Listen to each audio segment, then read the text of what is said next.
Welcome to Spurs Focus, your go-to spot for daily Tottenham news, transfers, and match updates. Don't forget to support the channel by hitting that subscribe button now. Let's dive into today's top story. A bombshell at Tottenham. Daniel Levy is out after more than 2 decades as chairman. Spurs are calling it the start of a new era. But with takeover whispers and investor talks circling, fans are left asking, what comes next for the club? Tottenham's significant summer of change looks to have culminated with Daniel Levy departing as chairman. His exit was confirmed in a bombshell statement on Thursday evening, with major uncertainty surrounding what happens next. In short, it looks as though it will be business as usual for the time being, but understandably much of the focus has been on matters upstairs, with the September international break ongoing. The Lilywhites have gone into that 2-week pause following a disappointing defeat to Bournemouth, but with new marquee signing Javi Simons unveiled ahead of the game. Spurs' ambitions have been clear this summer, with a view to making the club more competitive, an important aim. After winning the Europa League last season, this could just be the start, with Football.London taking a look at the latest takeover and investment updates. In the final section of their announcement regarding Levy's exit, Spurs made it clear the decision was all part of the club's ambition to ensure that it is set up to deliver long-term sporting success. Whether or not that will transpire remains to be seen, but the Telegraph have noted that Joe Lewis's children, Charlie and Vivian, see this as a start of a new era at the club. Levy has been criticised for how he has operated in transfer windows, but it is fair to say that when reflecting on his exit, he has transformed Tottenham in a multi-billion-pound entity, even if that was what he saw before a football club. Spurs have sought outside investment into the club over the last few years, with Levy first making that clear publicly a few years ago. To capitalise on our long-term potential, to continue to invest in the teams and undertake future capital projects, the club requires a significant increase in its equity base. Levy was quoted saying, "The board and its advisors, Rothschild and Company, are in discussions with prospective investors." However, Levy also claimed that no deals would be done without club personnel's approval, suggesting this won't be a rushed process. Any recommended investment proposal would require the support of the club's shareholders, he clarified. Former Newcastle United shareholder Amanda Staveley has been linked as a potential investor, but as things stand, it does not appear as though external investment has yet arrived. A cash injection believed to be from ENIC, Tottenham's majority owners, could well have happened in recent months, as was claimed by Football.London, with Spurs transfer market activity suggesting as such. Big fees were prepared to be committed to Eberechi Eze, Nico Paz, Savinho and Morgan Gibbs-White, but Tottenham failed to sign any of those names. Instead, over £100 million was spent on Mohamed Kudus and Javi Simons. Even after that, with a financial boost provided, there have been suggestions that a full sale from the Lewis family is a possibility. However, Football.London understands they currently have no plans to sell the club, and that the changes to the hierarchy were made to create a club better prepared for sporting success moving forward. FIFA is changing the game literally. From next season, international breaks will be reshaped to ease the pressure on domestic football. But for Tottenham fans, the real headline is a possible fairy tale return, Harry Kane, back in North London. FIFA has confirmed that they shall be changing the international calendar next season to limit disruption on the domestic schedule. Currently, Arsenal, Chelsea, Tottenham Hotspur, and the remainder of the Premier League and EFL Championship see their season paused less than a month into the campaign. This year, it is to allow for FIFA World Cup qualifiers to take place. However, this international window has also been used for UEFA Nations League and European Championship qualifiers previously. With many of these international matches seen as inconsequential to supporters, there is often disappointment to see the Premier League campaign paused just 3 games in. From next season, it is all changed with the September international window being modified. Instead of breaking at the beginning of September and then again just a month later in October, FIFA has decided to combine the 2 windows. A longer, 16-day international window will run from September 21st to October 6th next year, to allow for as many as 4 international matches to be played. This will then be followed by the usual November and March windows that shall be 9 days long.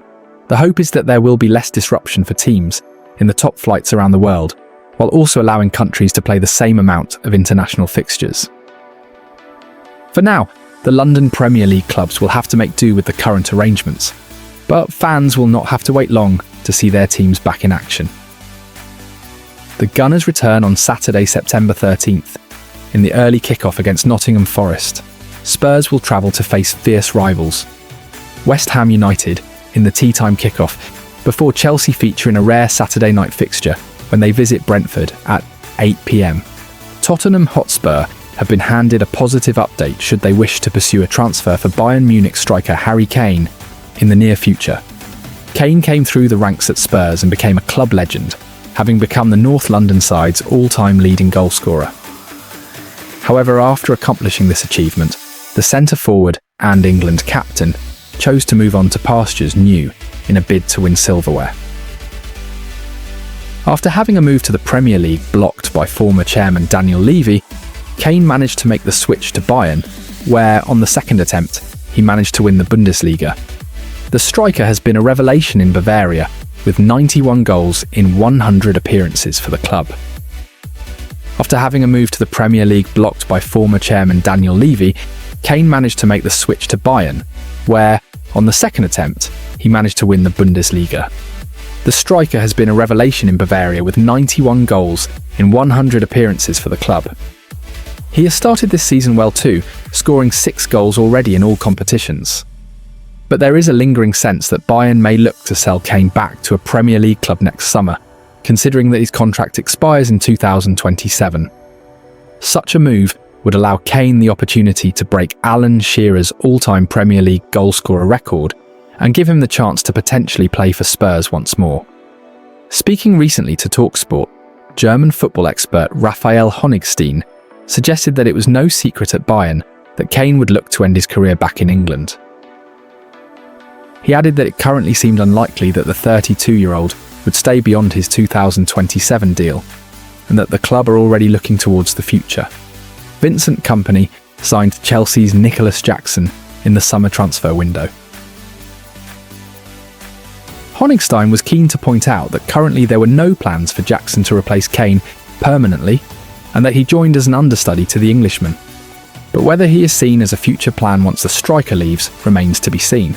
All of this will be music to the ears of Spurs fans who would love nothing more than to see their club legend return at an age where he could still score consistently. Levy claimed shortly after Kane left that Tottenham had some sort of buyback clause in the deal. It is believed that Tottenham would have the opportunity to match a bid from any other club that attempts to sign Kane in the future. From RB Leipzig to North London, Javi Simons is ready to make his mark in the Premier League. The Dutch midfielder says Tottenham's fans, stadium and team quality made it the perfect place to develop and shine. Javi Simons has explained why he chose to join Tottenham Hotspur. The former RB Leipzig maestro was heavily linked with a move to Chelsea for much of the summer, but the Lilywhites swooped in and secured his signature.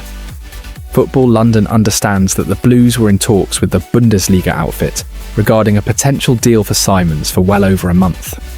However, negotiations ultimately proved rather complicated, with Chelsea looking to offload Christopher Nkunku before submitting an offer. The West Londoners managed to eventually sell the 27-year-old forward to AC Milan, but by then it was too late. Tottenham had already sensed an opportunity to finally sign a creative midfielder. It's understood that Spurs swiftly forked out €60 million, £52 million for Simons, who went on to sign a 5-year contract.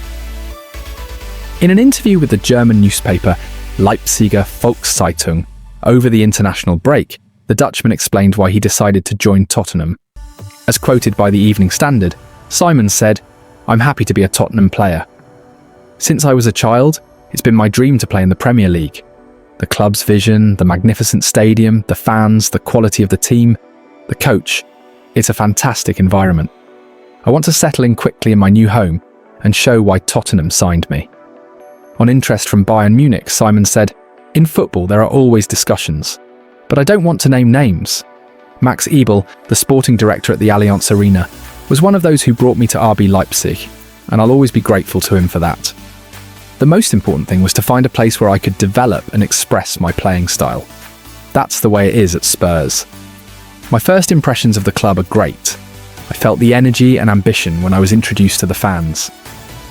Expectations are high, both for the team and for me, added Simons. I'm looking forward to duels against the best players in the world. The new Tottenham star revealed that he spoke to Timo Werner before penning a deal in North London. The duo briefly played together at Leipzig during the 2023/24 campaign, sharing the pitch on 10 occasions. On the former Chelsea striker, Simons said, "He told me a lot about the club's greatness and its fantastic fans, and he said he thought it was the right place for me to learn and improve. Thanks for your trust, Timo." Mickey van der Ven also played a key role in the midfielder's decision to join Thomas Frank's men. Speaking recently to the Dutch newspaper Algemeen Dagblad, Simons said the Premier League is fantastic. "Everyone is happy for me that I've been able to take this step." So when many Dutch internationals are playing, we're going to play a lot of matches against each other. That makes it extra special. Mickey van der Ven already said, "We need you, so come here." And that's what happened.